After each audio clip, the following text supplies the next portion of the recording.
శ్రీ మాత్రే నమః. Welcome back to our channel Ganasri recipes. ఈ రోజైతే దేవీ నవరాత్రుల్లో 8వ రోజు ప్రసాదంగా నేను అమ్మవారికి ఎంతో ఇష్టమైన ప్రసాదం కదంబం శాకాన్నం అంటారనమాట. ఈ ప్రసాదాన్ని ఎలా తయారు చేయాలో నేను ఎలా తయారు చేస్తున్నానో చూపిస్తాను రండి. ఇప్పుడైతే మనం వీడియోలోకి వెళ్ళిపోదాం. చాలా ఈజీ అండి తయారు చేయడం కూడా. కదంబం చేయడానికి ముందుగా మనం అన్నం పప్పు ఉడికించుకోవాలి. ఒక గ్లాస్ తీసుకుని సగం బియ్యం అలాగే సగం కందిపప్పు వేస్తున్నాను. పెసరపప్పు కూడా మిక్స్ చేసుకోవచ్చు కావాలంటే. ఈ రెండు కలిపి ఒక గ్లాసు వేసినట్టు అనమాట. శుభ్రంగా కడిగేసి వాటర్ వేసేసి ఉడికించుకోవాలి. ఒక 3 గ్లాసుల వాటర్ అయితే వేసుకోవాలి. పొడి పొడిగా కాకుండా కొంచెం మెత్తగా ఉడికించుకోవాలి. అందుకని చెప్పి 3 గ్లాసుల వాటర్ వేసుకోవాలి. ఇలా నీళ్లు పోసేసుకుని కొంచెం పసుపు వేసి మూత పెట్టేసి ఒక 5 విజిల్స్ వచ్చే వరకు ఉడికించుకోవాలి. అంటే కొంచెం మెత్తగా ఉండాలన్నమాట. ఇప్పుడు మనం ఇందులో వేయడానికి కొంచెం పొడి తయారు చేసుకుందాము. 1 స్పూన్ శనగపప్పు, 1 స్పూన్ మినపప్పు, 1 స్పూన్ వరకు కందిపప్పు వేసాను, 1 స్పూన్ ధనియాలు వేసాను, అలాగే 1 అర స్పూను జీలకర్ర, అలాగే 2 దాల్చిన చెక్క ముక్కలు వేసాను అనమాట. మంచి ఫ్లేవర్ వస్తుంది. కొంచెం మిరియాలు, ఇవన్నీ వేసి వేయించుకోవాలి. ఈ పొడి వేయడం వల్ల కదంబం అనే ఈ ప్రసాదానికి మంచి ఫ్లేవర్ అనేది టేస్ట్ అనేది వస్తుంది అనమాట. అలాగే 1 ఎండుమిర్చి కూడా వేసాను. ఇవన్నీ డ్రై రోస్ట్ చేసుకొని పొడి చేసుకోవాలి. ఒకవేళ ఇది అందుబాటులో లేకపోతే మనం సాంబార్ పొడి అయినా వేసుకోవచ్చు. సాంబార్ పొడి అంటే ఇదే బాగుంటుంది అనమాట. ఇంట్లో ప్రిపేర్ చేసుకుంటే నేనైతే ఇలాగే ప్రిపేర్ చేసి వేస్తానమాట. ఇలా మిక్సీ జార్లో వేసేసి చల్లారిన తర్వాత పొడి చేసేసుకొని పక్కన పెట్టుకోవాలి. చల్లారిన తర్వాత చూసుకుంటే అన్నం పప్పు కూడా రెడీ అయిపోయి ఉంటాయి. మెత్తగా అయితే ఉడికిపోయింది. ఇది ఇలా పక్కన పెట్టుకుందాము. ఇలా అన్నీ 1 బై 1 రెడీ చేసుకుని ఉంచుకోవాలన్నమాట. ప్రసాదం ఈజీగా రెడీ అవుతుంది. ఇప్పుడైతే కొంచెం చింతపండు, కొంచెం చిన్న నిమ్మకాయ అంత చింతపండు నానబెట్టుకోవాలి. మనం సాంబార్లో అది వేసుకుంటాం కదా, అలాగే నానబెట్టుకుని పక్కన పెట్టుకోవాలన్నమాట. ఇప్పుడు కడాయి పెట్టేసి కూర ముక్కలన్నీ వేసుకోవాలి. మనకి ఇష్టమైన కూరలన్నీ వేసుకోవచ్చండి, అందుబాటులో ఉన్నవి. ముఖ్యంగా మాత్రం ఇందులోకి గుమ్మడికాయ ముక్కలు వేసుకుంటే మంచిది. అలాగే క్యారెట్ ముక్కలు, గుమ్మడికాయ ముక్కలు వేసాను. అలాగే మునక్కాడ, స్వీట్ పొటాటో అంటాం, చిలకడ దుంపలు వేసాను. 1 టమాటా, అలాగే 1 2 3 పచ్చిమిర్చి వేసాను. కారం అయితే పచ్చిమిర్చి కారమే, ఇంకేమీ వేయండి నేనైతే. అలాగే వంకాయ ముక్కలు కూడా వేసుకోవాలి. అన్నీ మనం కొద్దిగా క్వాంటిటీని బట్టి వేసుకోవాలి. ఇదైతే బచ్చలాకు అనమాట. ఆకుకూర వేస్తే అమ్మవారికి వేసి వాటిలో మనం కలగలుపు కూరలు వండేటప్పుడు 1 ఆకుకూర కూడా వేసుకుంటే మంచిది. తోటకూర అయినా వేయచ్చు. నేనైతే బచ్చలాకు వేసాను.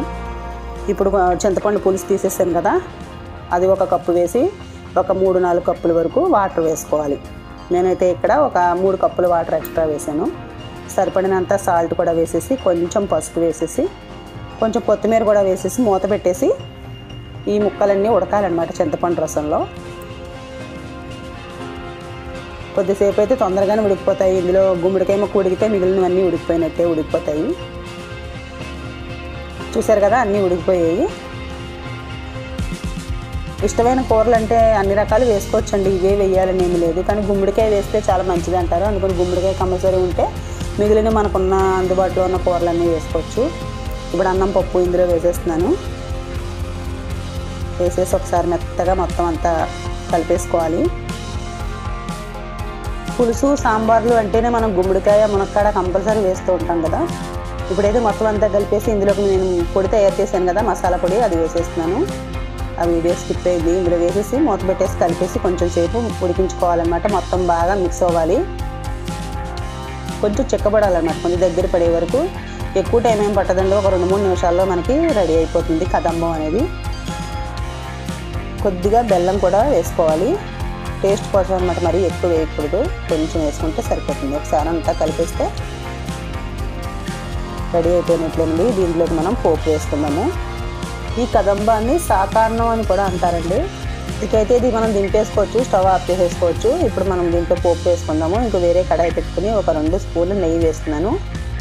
ఇందులో కొంచెం పోపు నెయ్యిలో వేయించుకుంటేనే బాగుంటుంది. కొంచెం ఆవాలు, కొద్దిగా జీలకర్ర, కొంచెం మినపప్పు వేసాను. అలాగే ఒక 2 ఎండుమిర్చి వేసుకుని కొంచెం కరివేపాకు కూడా వేసుకోవాలి. ఇవి వేగిన తర్వాత కొంచెం కరివేపాకు కూడా వేసుకుని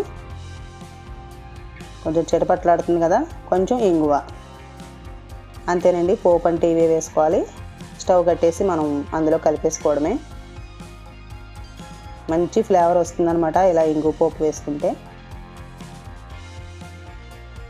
టేస్టీగా అయితే అమ్మవారికి 8వ రోజున నైవేద్యంగా నేను కదంబం ప్రసాదం చూపిస్తున్నాను. నెక్స్ట్ వీడియోలో ఇంకొక ప్రసాదం చూపిస్తాను. రేపటి వీడియోలో ఎలా ఉన్నాయో నాకు కామెంట్ చేయండి. నేను రోజు 9 రోజుల ప్రసాదాలు కూడా పెడుతున్నాను. చూస్తే కనుక తప్పకుండా మీకు నచ్చితే లైక్ చేయండి, అలాగే ట్రై చేయండి. మీ ఫ్రెండ్స్కి రిలేటివ్స్కి కూడా షేర్ చేయండి. రేపటి రెసిపీలో 9వ రోజు ప్రసాదం చూపిస్తాను, ఎలా ఉందో చూడండి. చూస్తూ ఉండండి. గణశ్రీ రెసిపీస్ నచ్చితే సబ్స్క్రైబ్ చేసుకోండి. ఓం శ్రీ మాత్రే నమః. Thank you for watching.